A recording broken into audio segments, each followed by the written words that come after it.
It almost seems like the Middle East is caught in a constant state of being nearly ready to explode, and every now and then it lets out a bunch of that pressure.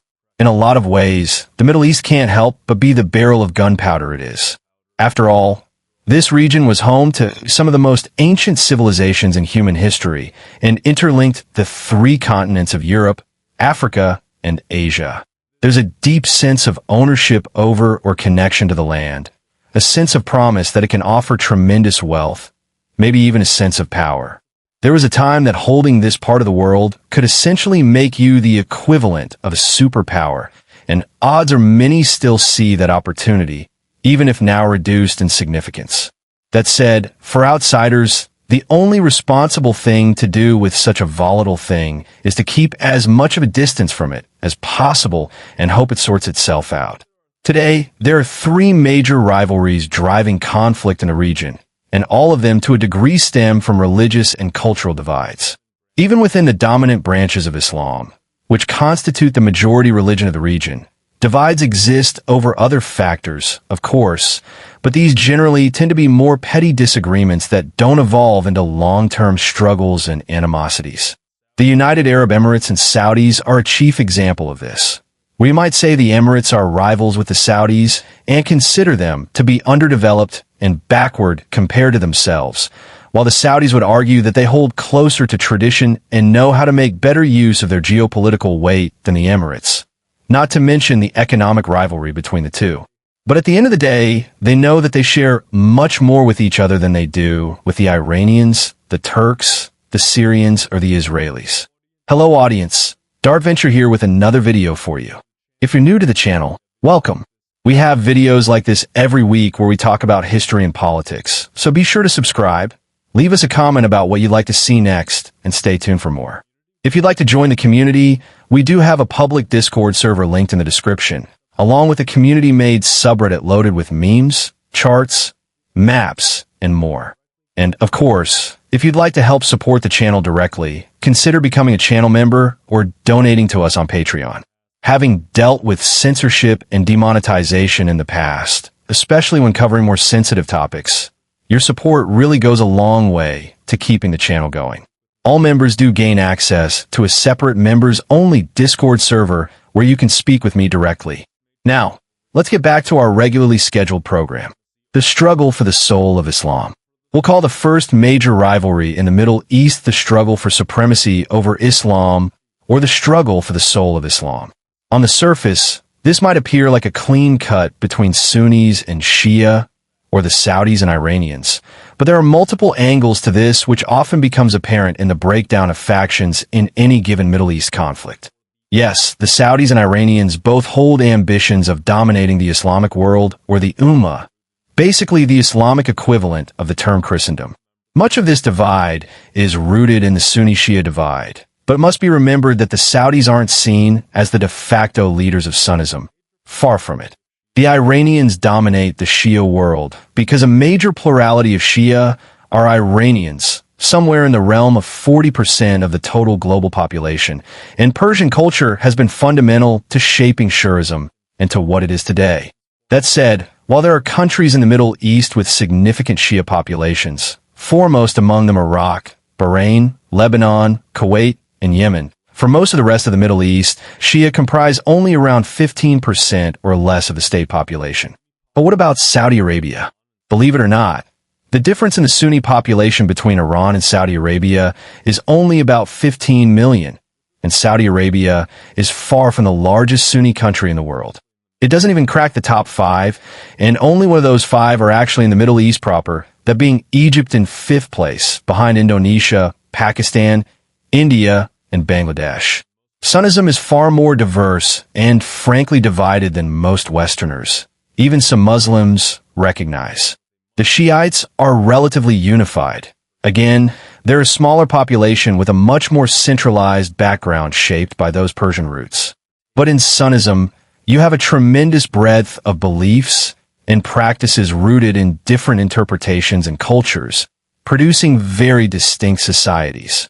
Perhaps most popularly thought of in Western discourse is Wahhabism, a term many use to denote almost what they consider a denomination of Sunnism that's particularly popular among the Saudis and Islamic fundamentalists. But when discussing fundamentalism, we've probably also come across the term Salafists, which is connected to Wahhabism, but neither of those offer a real picture of what's going on with the divides in the Sunni Islamic world. We need to reel back a bit to the Islamic schools of jurisprudence and theology, two separate but somewhat overlapping groups which, when combined, contribute to how Islamic communities and countries interpret and implement law and understand the nature of the divine. Of the schools of jurisprudence, you have the Maliki, Shafi'i, Hanafi, and Hanbali for the Sunnis, and the Ja'fari and Zaydi for the Shia. Others exist, but the Shafi'i, Hanafi, Hanbali, and Ja'fari are the foremost for understanding the dynamics of conflict in the Middle East right now. Hand in hand with schools of jurisprudence tend to go a school of theology or creed, of which you have the Ash'ari, Athari, and Maturidi among the Sunnis. Shafi'i and Maliki tend to subscribe to the Ash'ari school. Hanafis either the Ash'ari or Maturidi school. The Ash'ari is just sort of the most widespread one in Sunnism, but only the Hanbali overwhelmingly subscribe to the Athari school. So what do all these words mean? Let's start with the most important ones for understanding Saudi Arabia, and those are the Hanbali and Athari schools. Hanbalism is the official school of jurisprudence in Saudi Arabia and in Qatar, and stands as the dominant school among citizens of the UAE. In the simplest terms for Western audiences, it is rooted in a firm sola scriptura interpretation of Sharia, that the Quran and Hadith alone form the basis of law, not the personal discretion of experts or community consensus, only what is directly written and clearly discernible. Complementing this is the Athari Creed, largely codified by Hanbali scholars, which demands a strict literal textualist interpretation of the Quran, promoting personal scholarship in the Quran instead of blind trust in experts, and the emphasis of traditional knowledge over speculation and rationalization, because human reason is limited and fallible, while the Quran is infallible. Some might say this sounds almost reminiscent of what they've heard about Wahhabism and Salafism. And that's because those movements are direct offshoots of Hanbali thought, and Hanbali thought is a product of the old Arabian culture and views which created Saudi Arabia. They're all intertwined. Some might argue that part of Wahhabism and Salafism is the rejection of specific schools in favor of pure textualist interpretations. But this is a lot like the situation with Baptists and Christianity, where they reject the idea of a central church body, but de facto have a central authority through things like the Southern Baptist Convention, even if it's more of a cooperative body than a hierarchical body. This has even contributed to many Baptists identifying as non-denominational now to better align with their Congregationalist view of how churches should be organized. And some Salafists in Islam have taken up a similar position, identifying as Sunnis or Muslims, but not identifying with any specific school, even if their views are distinctly derived from Hanbali thought. You often see this description of Salafism and Wahhabism as though they're their own sects or maybe denominations of Islam, when they're really nothing of the sort. Closer to denominations would be the schools, but even then they're still a bit short of that ranking, and most Wahhabism and Salafism are to Hanbalism what Puritanism was to Calvinism. They're reform movements within a larger school of religious thought. So how does this religious outlook contribute to Middle Eastern rivalries?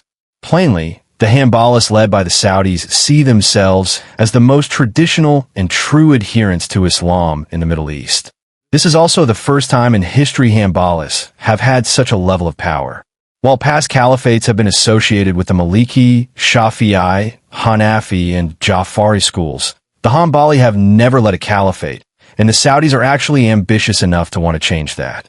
With control over the two holy mosques, standing as one of the strongest military powers in the region, being one of, if not the strongest economy in the Middle East, there's a sense among the Saudis that this is their time to stand as an example for the rest of the Islamic world to follow. Iran challenges Saudi Arabia's status as the torchbearer of traditionalist Islam. However, especially in regard to its framing of the Saudis in the global world order shaped by the United States. To Iran, and to a large segment of the Islamic world, the U.S. is seen as a decadent, degenerate, and destructive force meddling in a region where it has no right to be. Iran maintains a firm stance against the United States, leaving no question as to its anti-American views and anti-Western values. The Saudis thus come into frequent question because of their close partnership with the U.S. and their seeming tolerance of American values, despite their firm traditional Islamic views. Naturally, Iran uses this to challenge the authenticity of Saudi Arabia's commitment to Islam, framing the Saudis as mere puppets of the decadent Americans. And this becomes doubly so in regard to Israel. We'll get to Israel later in the video, but suffice to say this Jewish country in a dominantly Islamic community is not very well liked. Iran has made it clear that it would settle for nothing less than to see Israel wiped away from the face of the Middle East. This hardline position has earned Iran many allies who share in this opposition to Israel. And of course, Saudi Arabia's commitment to the Islamic community has been brought into question by its repeated cooperation with Israel, often framed by Iran as a betrayal of their faith and culture. The shortcoming for Iran, of course, is that because of their Shia background, they struggled to gain legitimacy in the Sunni world as a realistic leader of the Islamic community.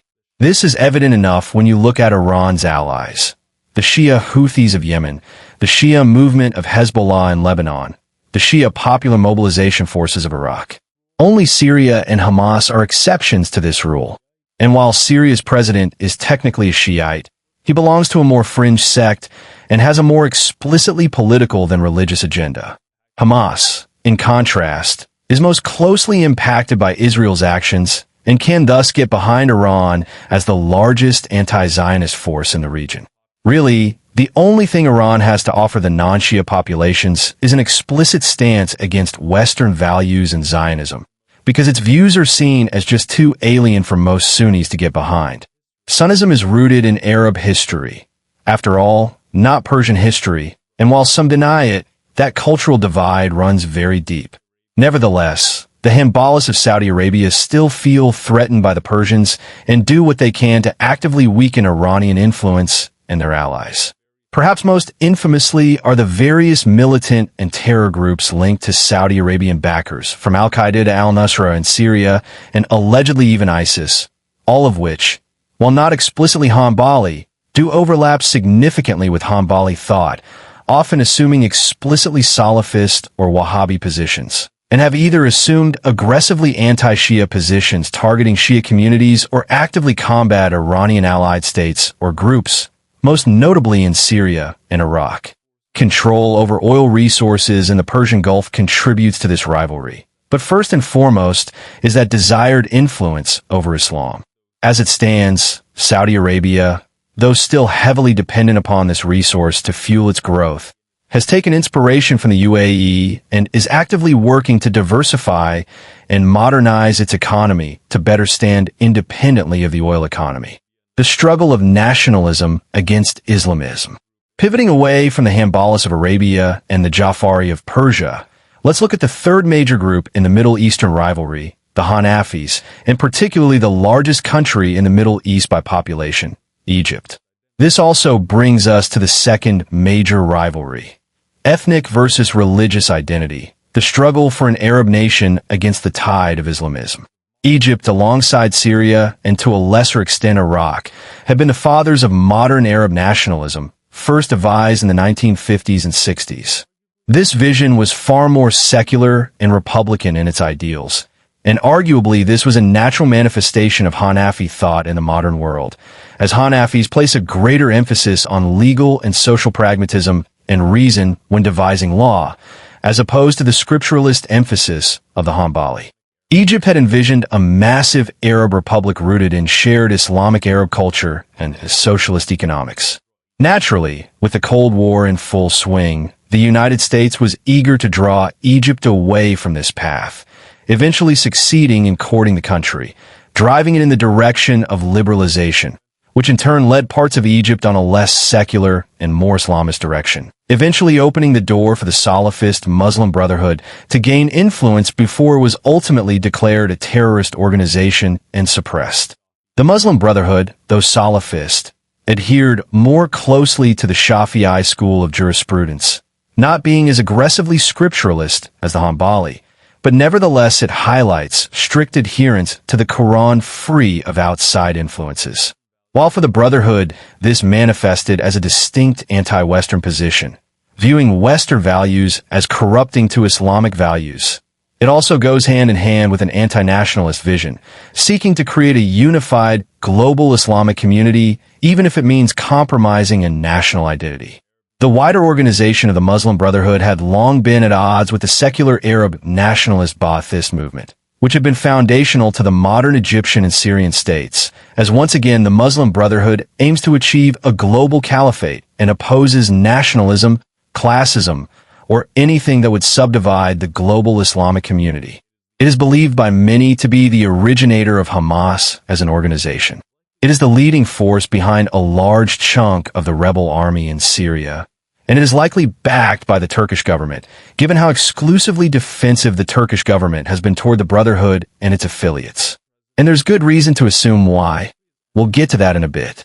Under Egypt's President Abdel Fattah el-Sisi, the country has entered a new era of political pragmatism, albeit clearly still drawing from some of those early Ba'athist roots, with a strong emphasis on secular government, powerful federal authority to the point of cracking down on opposition, promoting Arab unity, mass infrastructure projects, and close ties with Syria. While not explicit, and perhaps an improvement from the more dominating approach adopted by Nasser during Egypt's early days, Sisi is very much conducting Egypt as though it has a responsibility in guiding the Arab world, attempting to promote cooperation across various countries, with Egypt as a mediator. In regard to Israel, Sisi has a much more diplomatic position than any of his predecessors, with his goal for Egypt and the Middle East at large being to create stability and order, likely accepting that whether he likes it or not, Israel hasn't endured this long and won't be going anywhere anytime soon. Instead, Egypt is now honing in on Turkey and radical Islamist groups as the foremost threat to that stability, particularly with the Turks provoking greater instability within Syria, Iraq, and Iran, not to mention having supported the same in Egypt just years earlier. Israel's recent conflict with Hamas has brought them back into Egypt's radar. However, as despite Egypt opposing the influence of the Muslim Brotherhood, there is a strong sympathy for the Palestinian community at large and what many Islamic countries feel is excessive violence on the part of Israel. Egypt very much wants to lead the Middle East, not just as a religious leader, but as a political leader, a leader who can bring the Arab world to a new era of development and progress. However, that vision doesn't fly too well with some of the other Middle Eastern powers. Finally, let's touch on the largest military power in the Middle East, Turkey. Also belonging to the Hanafi school, the Turks have long aspired to regain the greatness they once held as the most recent caliphate, the Ottoman Empire. However, they face major roadblocks in these aspirations. Take a look at the Middle Eastern states in nearest proximity to Turkey. You see Egypt, Lebanon, Syria, Iraq, and Iran. Iran is an independent, great power all its own. It has no intention of submitting to Turkey. Egypt has restabilized from efforts to shift it into a dominantly Islamist country and is also a great power all its own. It will not allow itself to submit to Turkey. Syria is still officially a Ba'athist country, and secular Arab nationalism is the guiding force there. Turkey, though Muslim, is not Arab. It is Turkish. Therefore, it cannot hope to exert its influence in Syria unless, let's suppose, a radical Islamist rebellion overthrew the Ba'athist government and established an Islamist government eager to throw its support behind the nearest and most militarily powerful pro-Sunni state, regardless of whether it was Arab or not. Now we see why Turkey has motive to support rebel movements in Syria. We see the same occur in Iraq and Lebanon, where there's the additional factor in play of large Shia populations who will be far more difficult for Turkey to win over than the Sunnis. Combine this with the Kurds, who not only continue to seek independence across not only this heavily contested strip of land in Syria and Iraq, but within Turkey as well, and the Turks face a serious issue of ethnicity and nationalism clashing with their ambitions of a restored Islamic empire. Couple this with the fact that the Kurdish population in Turkey is rapidly outpacing the growth rate of the native Turkish population, including in the city of Istanbul, and the Turks, even despite their aggressive centralizing of power and military expansion, could end up as the sick man of the Middle East. And this is their last-ditch effort to attempt to establish this grand Islamic presence instead of collapsing under the weight of nationalism. The Arab-Israeli struggle. Finally, we have the third major rivalry, which we might say is a combination of the previous two to a degree, the ethno-religious struggle between the Islamic Arab world and Israel. We all know this was coming, so we might as well save the big one for last. Ever since its founding, Israel has been in a struggle for its own survival and a thorn in the side of its neighbors. Most directly impacted, of course, is the Palestinian community, which has been displaced by Israel's territorial growth over the years. Naturally, the Arab and Islamic countries saw the emergence of this new Jewish state in their neighborhood as a major threat and a destabilizing force which needed to be neutralized. Israel has been challenged by Egypt, Iraq, Transjordan, Syria, Lebanon, Saudi Arabia, Yemen, Egypt, and Syria again as the United Arab Republic, Jordan, Kuwait, Algeria, Morocco, a couple of the countries we already mentioned a couple more times, the PLO. Eventually, it's not even states anymore, just rebel movements. But basically, the entire Middle East has challenged Israel at one point or another, and most of those countries have just come to accept that they're not going anywhere and either try to cooperate with Israel or just try to ignore them. Iran, however, has been the big holdout. Now that virtually all the Sunni states have exhausted themselves fighting Israel, Iran and its Shia allies have finally taken it upon themselves to make their own stand against Israel in a show of solidarity with the Sunni movement of Hamas, which again has ties to the Muslim Brotherhood, which has ties to Turkey, which is one of the only Middle Eastern countries to have not been at war with Israel in the past. Though that being said, relations between Turkey and Israel have also been in decline, with Turkey's president calling Israel a terror state and warning that Israel's invasion of Lebanon is a step toward attacking Turkey directly.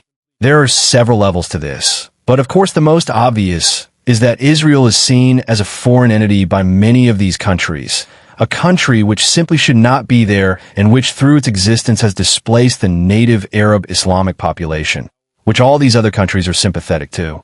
Beyond this is, of course, a sense of threat. Israel has demonstrated itself to be a formidable power, and its nuclear arsenal is understandably a matter of concern for many Middle Eastern countries. But beyond this is also a fear of how far Israel will go. What does Israel ultimately want, and how much more could it possibly expand if it goes unchecked?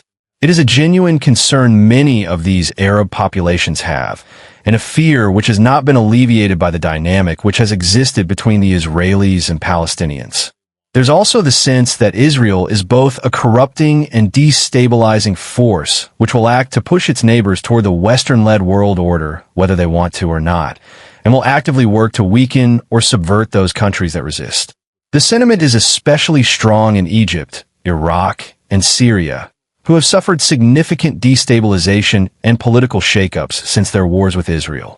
Iran's direct intervention at this point was likely a final effort to demonstrate to the Sunni community that it could stand as a leader against Western and Israeli influence in the Middle East by standing by the Palestinians and through its allied Shia organizations attempt to wipe Israel out. This was no doubt emphasized to the Iranians by what appeared to be the impending acceptance of Israel by much of the Middle Eastern community. The Israelis naturally aren't going to abide by Iran's threats and are prepared to fight, but the extreme escalation of the conflict is certainly bringing into question how benign Israel's ambitions for the future might be, and the response to these attacks could alienate former allies, evaporate the goodwill and relations they've built in the region, and potentially see them become a pariah state to their Arab and Islamic neighbors. And there we have it, the rivalries of the Middle East explained. Thank you all for watching. Be sure to like the video if you enjoyed it, and subscribe for more. Dark Venture out.